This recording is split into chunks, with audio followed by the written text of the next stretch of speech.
أكبر 5 غلطات بيقع فيها أي مبتدئ في الجيم. لو أنت لسه بادئ جيم، في 5 غلطات احذر تقع فيهم. أنا شخصيا وقعت فيهم لما جيت بدأت جيم. عشان ما تضيعش وقتك، بص يا صاحبي، أول ما تبدأ ما تكونش متحمس جدا، لأن الحماس لوحده مش كفاية.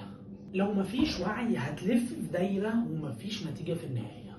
الغلطة الأولى، عايز نتيجة بسرعة. لسه داخل الجيم أسبوع أسبوعين، عايز نتيجة، عمال تدور على نتيجة، وده خطأ كبير.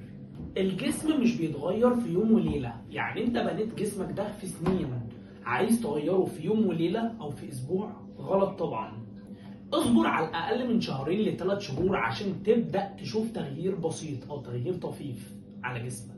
الغلطة التانية، بتشيل تقيل وخلاص. ده مش تمرين، دي إصابة جاية في الطريق. الأهم تكنيك صح، تحكم في الحركة، الاستهداف للعضلة. الوزن التقيل من غير تكنيك 0 فايدة.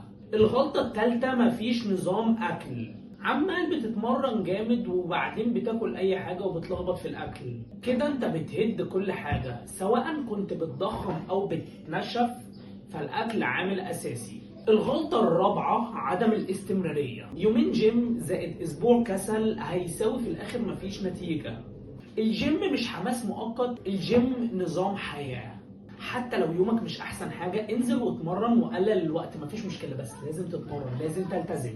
الغلطة الخامسة وهي المقارنة، ودي أسوأ غلط في ال5 أغلاط دول. عمال تبص لواحد فورمة وتقول أنا فين وهو فين، وتقعد تبص له وتفكر وتتعب نفسك على الفاضي، وفي الآخر ممكن تيأس وتسيب الجيم خالص. بس أنت مش شايف هو تعب قد إيه، بدأ إمتى، ضحى بإيه عشان يوصل للفورمة دي.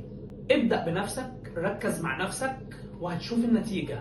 نصيحة سريعة، ابدأ بسيط، مش تكبر كل حاجة أو تهول كل حاجة، والتزم بالأساسيات، وأهم حاجة ما تسمعش لكل الناس وخليك صبور. لو تجنبت ال5 غلطات دول انت كده قطعت نص الطريق. كمل وما تبصش وراك وهتوصل للهدف اللي انت عايزه.